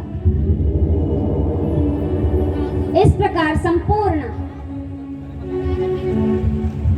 राम कथा बस 2-4 पंक्तियों में कही गई। यहाँ श्रीमद् भागवत में भी 9वें स्कंध में सिर्फ नाम बताए गए हैं, रामचरित्र का बृहद वर्णन नहीं है। इसलिए हम भी श्री सुखदेव जी के एवं श्री व्यास जी का अनुसरण करते हुए, राम भगवान को प्रणाम करते हुए एक बार प्रेम से जोर से जयकारा लगाइए। श्री रामचंद्र भगवान की, श्री रामचंद्र भगवान की, मर्यादा पुरुषोत्तम भगवान की। सिर्फ 24 अध्याय हैं नवम स्कंद में, और पूरे इक्ष्वाकु वंश का वर्णन इतने ही में कर दिया गया है, जबकि 90 अध्याय श्री कृष्ण चरित्र में दसम स्कंद में है। अब इस प्रकार संक्षिप्त में श्री राम जी का चरित्र सुनाया गया। जब भगवान कृष्ण की कथा प्रारंभ करने वाले थे तो उन्होंने कहा परीक्षित से, परीक्षित जाओ, भूख प्यास लगी हो, कुछ जल वल की आवश्यकता हो तो पी लो। परीक्षित जी ने कहा महाराज अब सिर्फ इस कथा रस की ही प्यास है, तो आप हमें वही सुनाएं। हमारे कृष्णचंद्र भगवान चंद्रवंश में आए, उसका हेतु क्या रहा? कहा भगवान कहते ही है कि जब जब हो ही धर्म की हानि, बाढ़े ही असुर महाअभिमानी, तब तब धरि प्रभु विविध शरीरा, हरहि कृपा निधि सज्जन पीरा। गीता में भी कहते हैं यदा यदा हि धर्मस्य ग्लानिर्भवति भारत, अभ्युत्थानमधर्मस्य तदात्मानं सृजाम्यहं, परित्राणाय साधूनां परित्राणाय। और इधर भी कहा तब तब धरि प्रभु विविध शरीरा, हरहि कृपा निधि सज्जन पीरा। मैं अपने भक्तों के पीर को हरने के लिए आऊंगा, उनके कष्टों को दूर करने के लिए आऊंगा।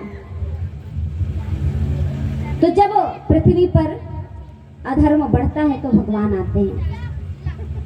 इसी प्रकार कंस ने भी बहुत ज्यादा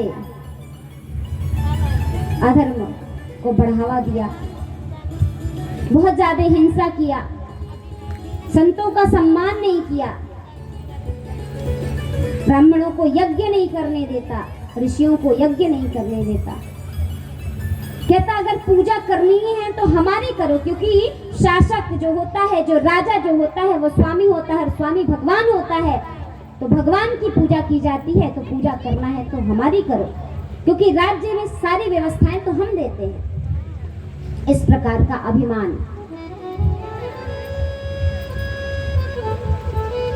अभिमान जब बढ़ता है तो उसका नाश भी होता है। ऐसे कंस का अभिमान बढ़ा, उसने बहुत कष्ट दिए, तो प्रभु से सभी देवता विनती करने लगे कि महाराज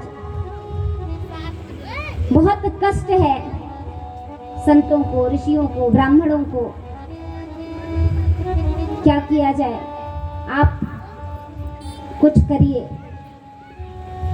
प्रभु ने कहा कि जब अवसर आएगा तो हम स्वयं आएंगे।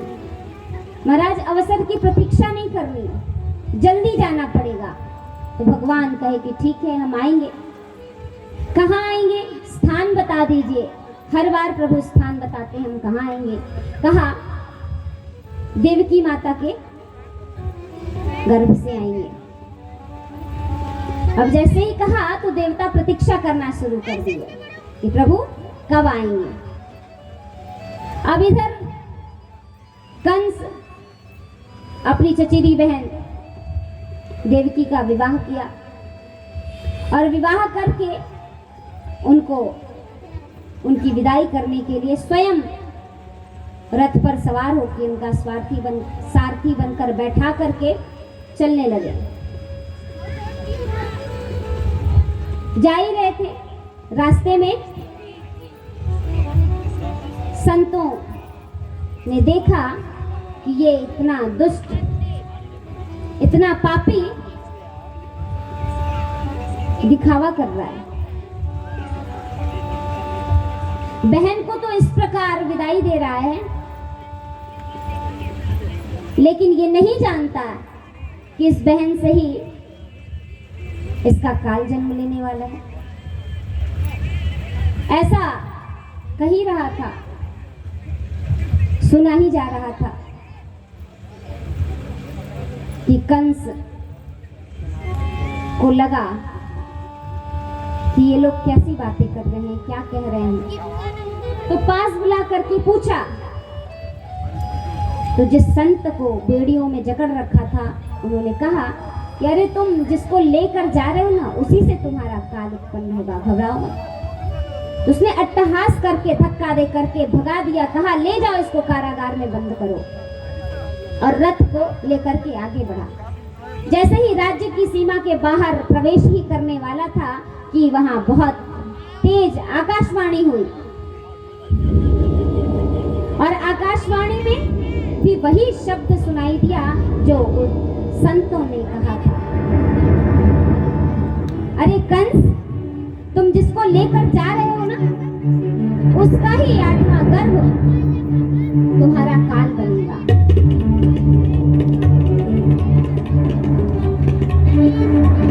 उसी का 8वां गर्भ। सुनकर भयंकर आवाज को डरा कंस, और वो अपना काल नहीं चाहता, इसलिए उसने कहा मुझे कौन मार सकता है, मुझे मारने वाला कोई उत्पन्न नहीं हो सकता, मैं उत्पन्न होने ही नहीं दूंगा। मूर्ख कंस ये नहीं जानता कि जो आता है उसका जाना सुनिश्चित है। जातस्य ही ध्रुव मृत्यु ध्रुवम जन्म अमृतस्य च, जो जन्मा है वो मृत्यु को प्राप्त करेगा ही करेगा। जन्म लेकर कितने वर्ष जिएगा, क्या करेगा, ये निश्चित हो या ना हो, लेकिन मृत्यु अवश्य सुनिश्चित है। बौखलाया और तलवार लेकर के देवकी को मारने के लिए बढ़ा, तो सामने वसुदेव जी आकर खड़े हो गए। कहा तुम नहीं मार सकते, ये अब मेरी पत्नी है, मेरी अर्धांगिनी है, इसकी रक्षा करना मेरा धर्म है। कहा लेकिन इससे मेरा काल जन्म लेगा। कहा मैं ऐसा नहीं होने दूंगा। वसुदेव जी ने हाथ जोड़ करके कहा कि तुम छोड़ दो और विश्वास करो, मेरा देवकी के गर्भ से जन्म लेने वाले बालक को मैं स्वयं तुम्हें लाकर सौंप दूंगा। उसने कहा ठीक है, बालक को ही मारना पड़ेगा, देवकी बच जाएगी। लेकिन विश्वास नहीं है देगा कि नहीं देगा, इसलिए इसको कारागार में डाल दो।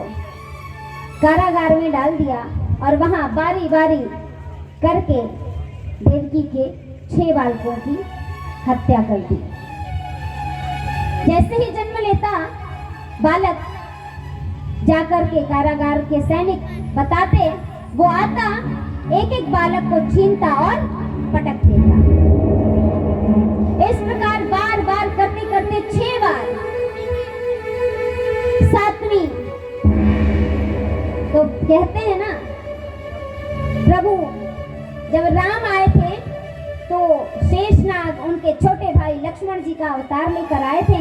इस बार जब कृष्णचंद्र भगवान बनकर आने वाले हैं नारायण, तो श्री शेषनाग जी ने कहा कि आप जब राम अवतार में थे और मैं आपका छोटा भाई था, तो मैं जब भी आपकी सेवा करता, आप मुझे आदेश करके मना कर देते तो मुझे मानना पड़ता। तो इस बार मैं आपका बड़ा भाई बनकर जाना चाहता हूँ, ताकि मुझे आपकी सेवा करने का अवसर मिल पाए। तो वो 7वें गर्भ के रूप में शेषनाग जी शंकरषण के रूप में, श्री बलराम जी के रूप में गर्भ में आए।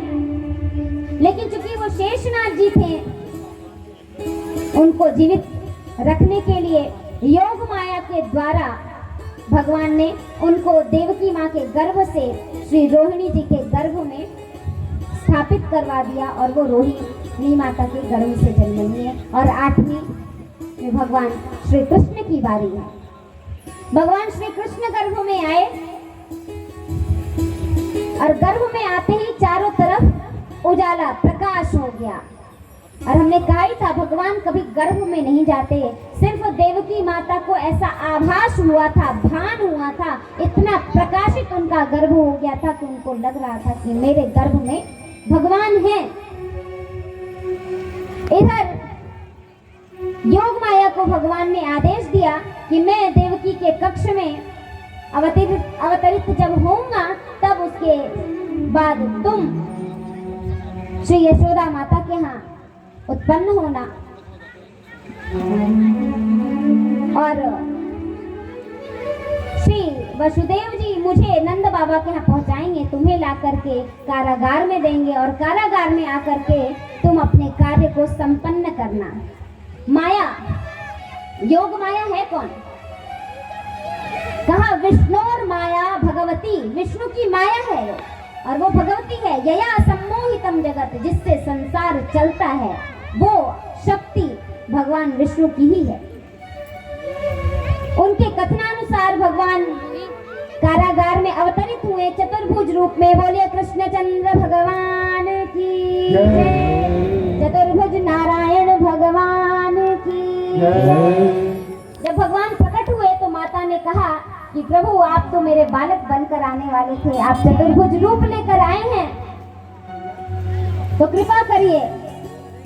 माता के कहने पर प्रभु बोलते हैं कि कंस बड़ा सता रहा है माँ आपको, मैंने सोचा आते ही उसका उद्धार कर दूं। मैया ने कहा नहीं, पहले आप मुझे अपनी माता होने का सुख तो दे दीजिए। तो माता के कहने पे उन्होंने छोटे बालक का रूप धारण किया, किलकारियां भरने लगे और कहा वसुदेव जी को कि लेकिन जब मैं छोटे बालक के रूप में आ जाऊंगा तो मेरी सुरक्षा का दायित्व आपका है, तो आपको मुझे ले जाकर के नंद जी के यहाँ पहुँचाना है।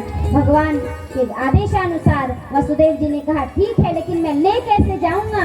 तो कहा कि तुम मुझे बस लेकर जाने के लिए तैयार तो हो, आगे के मार्ग मैं प्रशस्त कर दूंगा। और जैसे ही भगवान को श्री वसुदेव जी ने उठाया अपने सिर पर और सिर पर उठा करके तैयार हुए ले जाने के लिए नंद बाबा के यहाँ। देखिए इधर जब उठाए ना तो वसुदेव जी के हाथ में जो बेड़ियां बंधी थी वो अपने आप छूट गई और उनको ले करके जाकर के वो पहुंचे नंद जी के यहाँ और नंद जी के यहाँ रख करके योग माया को उठा लाए, कारागार में डाला। जैसे ही आए उनकी बेड़ियां बंध गई। इसका मतलब क्या? इसका मतलब क्या?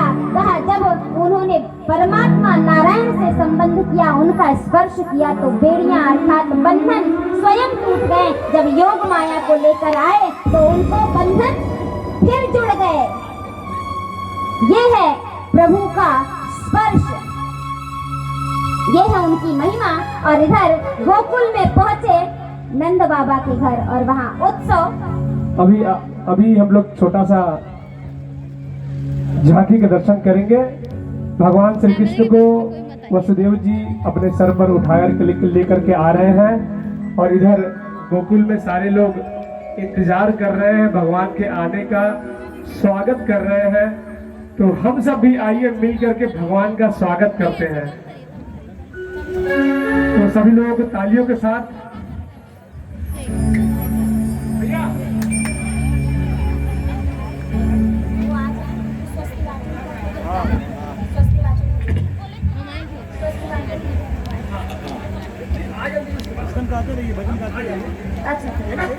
आइए हम लोग स्वागतम कर लेते हैं भगवान का, उसके बाद फिर जो होगा।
करवाइए, पूरा नफी खड़ा करवाइए।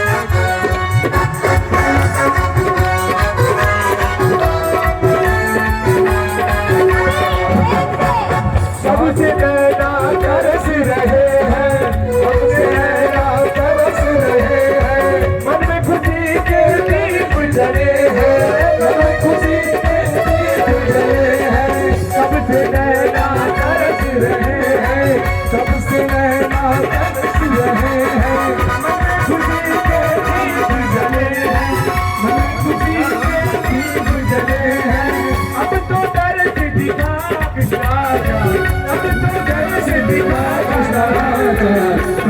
हरे कृष्ण कन्हैया, हरे कृष्ण कन्हैया, हरे कृष्ण कन्हैया। स्वागतम कृष्णा शरणागतम कृष्णा, स्वागतम कृष्णा शरणागतम कृष्णा।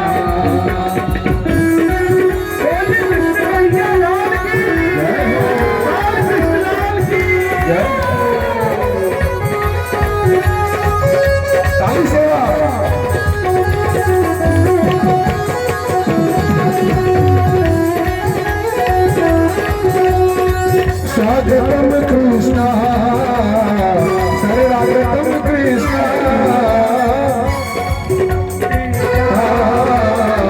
शरणागतम कृष्णा।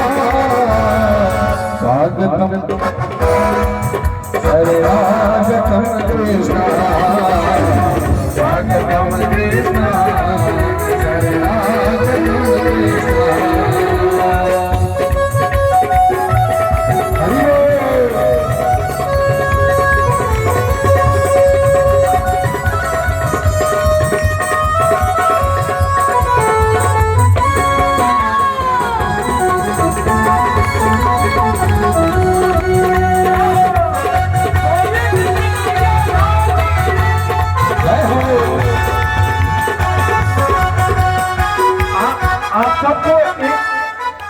आप सबको इस स्थान पर एक विशेष चमत्कार दिख रहा होगा। इतने भीड़ में बच्चे रोते हैं, पर ये देखिए भगवान श्री कृष्ण कैसे हंस रहे हैं। साक्षात भगवान श्री कृष्ण का स्वरूप है। प्रणाम करिए और गाइए साथ में। स्वागतम कृष्णा, स्वागतम कृष्णा, स्वागतम कृष्णा, शरणागतम कृष्णा।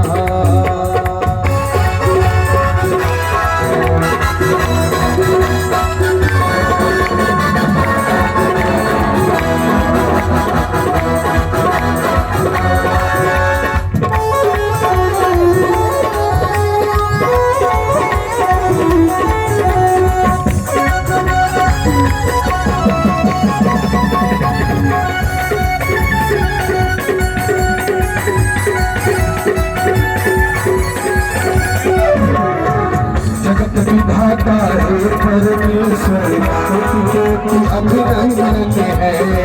जगत विधाता है परमेश्वर, कोटि अभिनंदन है। तेरे पद पंकज चरणों में कोटि अभिनंदन है। तेरे पद पंकज चरणों